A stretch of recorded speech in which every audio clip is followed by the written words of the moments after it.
No borders. The grass is greener when there are no sides. On a border between two states, someone has written, "Fuck your nationalism. We are all earthlings." And on the Mexican border, someone has ripped through a fence of reinforced chicken wire with bolt cutters and erected a hammock by suspending it between two of the fence's concrete pillars. After swinging gently back and forth from Texas to Mexico, and then from Mexico back to Texas, they doze off, contemptuous of the security guards patrolling this artificial demarcation. For once upon a time, Texas was Mexico, and Texas didn't exist. When Eugene Debs was imprisoned for conscientious objection in World War I, he said on September the 11th, 1915, "I have no country to fight for. My country is the earth. I am a citizen of the world." In Bethlehem, on the apartheid wall which divides Palestine from Palestine, someone has stenciled a dotted line, punctuated by an open pair of scissors, to suggest to passers-by they cut as indicated and allow the wall to collapse, so they can walk back home unencumbered. Borders are undetectable from space. None of them have ever worked. The Great Wall of China didn't work, nor did Hadrian's Wall, and the Berlin Wall, designed to separate Germans from each other, lasted no time at all. Tear down this wall. We're armed because we mistrust each other. Each other. Tear down this wall. Tear down totalitarian state. Tear down this wall. None of them worked, because, as Robert Frost noted, something there is that doesn't love a wall. There's something, in other words, which dislikes the arrogance of those who say, "We on this side are legal, and you on that side are not." Something which dislikes being excluded by the economic snobbery, crank ideology, or patriotic pathology of those feeding their superiority complexes by building borders. Walls don't have ears and don't listen, though they have tongues, and they say, with an insinuating brutality, that those who've been hurt by the criminal inequality of the world deserve to be hurt. And they say that those who try to correct the imbalance by their misguided adventurism shouldn't try to do so. And they say that those seeking asylum are presumed to be criminal, self-seeking desperados, unless they can prove otherwise. What is this in aid of? Is this to prevent us getting in or you lot getting out?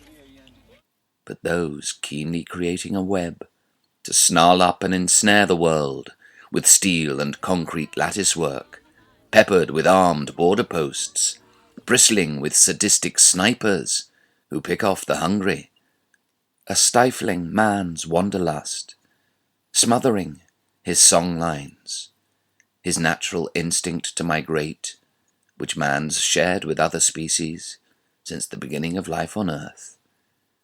Migration created the world. Imagine there's no countries. It isn't hard to do. Nothing to kill or die for. Sang John Lennon, knowing that nationalism and its hide-bound borders can kill billions every century, and yet borders still silently snake through the land mass of the earth's Eden, biting those whom they judge intruders, sometimes fatally. The mindset that builds borders stoops to shooting migrants for sport.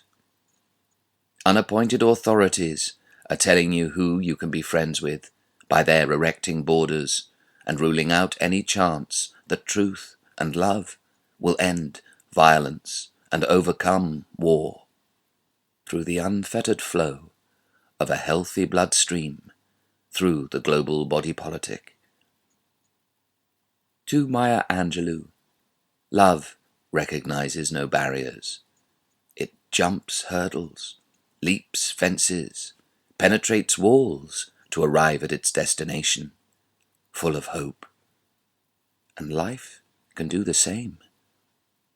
From outer space, borders don't register, but from inner space, they clog up the psyche, cheat the pilgrim soul of wanderers and troubadours and hunter-gatherers, seekers looking to share the fruits of their journeying with the rest of the tribe and to phase out fear by making friends, while borders embody the cold-hearted injunction, "Thou shalt not."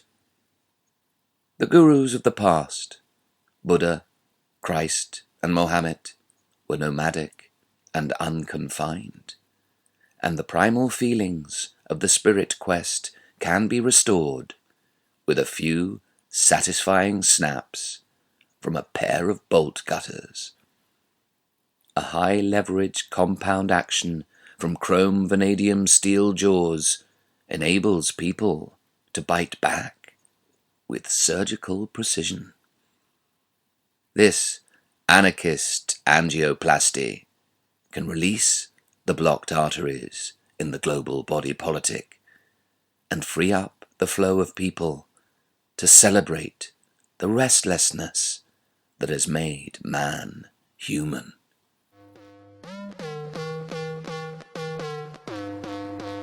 Tear down this wall, this wall, this wall, this wall, this wall.